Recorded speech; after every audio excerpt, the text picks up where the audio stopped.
तो बंधुगण आम जो ओडिशा राज्य में जो मानकर राशन कार्ड अच्छी तो से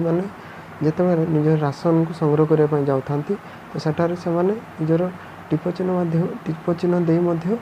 निज राशन को संग्रह कर पारती एवं कौन प्रकार अन्य कार्ड आवश्यकता पड़ न था किंतु वर्तमान परिस्थिति को लक्ष्य करी ओडिशा सरकार एक जरूरी पदक्षेप ग्रहण कर विषय में आपन को मो भिडियो माध्यम किसी जनइबी तो भिडियोटी को शेष पर्यंत देखिए और जदि आप आम चैनल नुआ आम चैनल को सब्सक्राइब करेंगे एमती आगक नुआ नुआ भिडियो आम सहित जोड़ी हो रही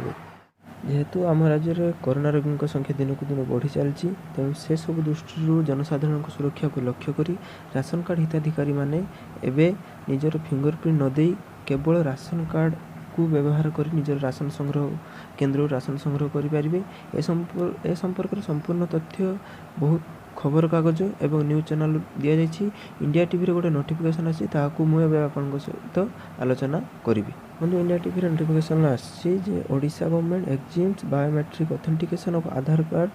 और आधार फॉर पीडी डिस्ट्रीब्यूशन तो राशन डिस्ट्रीब्यूशन बेले आपन जो बायोमेट्रिक बा निजर टीप चिन्ह साहाय्य जो राशन संग्रह करते बंद कर किछि दिन कारण आपण जो फिंगरप्रिंट को छुईबे आपण जो से मेसीन को छुईबे सेठी अन्य माने टच करेंगे तेणु जनसाधारण सुरक्षा को लक्ष्य कर बंद कर आपण केवल निजर राशन कार्ड देखाई ताको संग्रह करें the Odisha government has exhibited the usages of biometric authentication for PDF distribution बा से जो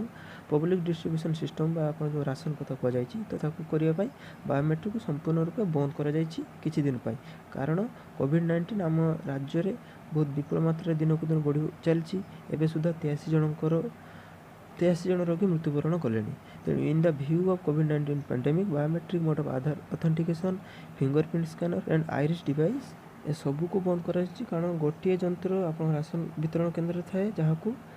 अधिक मात्रा लोक प्रायतः समस्त लोक व्यवहार करते तेणु जनसाधारण सुरक्षा को दृष्टि को लक्ष्य कर सब जिन को बंद कर संपर्क में जनई जो रणेन्द्र प्रताप स्वाई आमर खाउटी जोगाण बा खाद्य विभाग मुख्य से ए संपर्क में निजर ट्वीट मध्यम जन तो आपण मैंने जानी सारी जे खर्दा कटक जाजपुर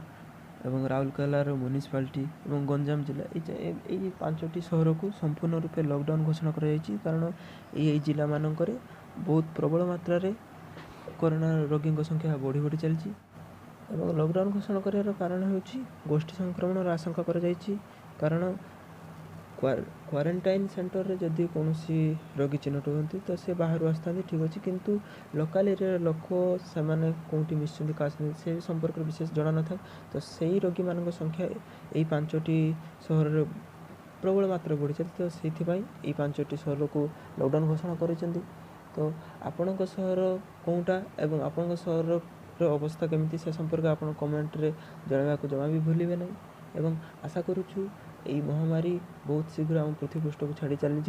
आम समस्त पुणी थे खुशी पूर्व भली जीवन यापन करिया तो बंधु आज भिडियो एति पुणी थे देखा आउ दिने आउ एक नुआ भिडियो से जाए जय जगन्नाथ जय हिंद धन्यवाद।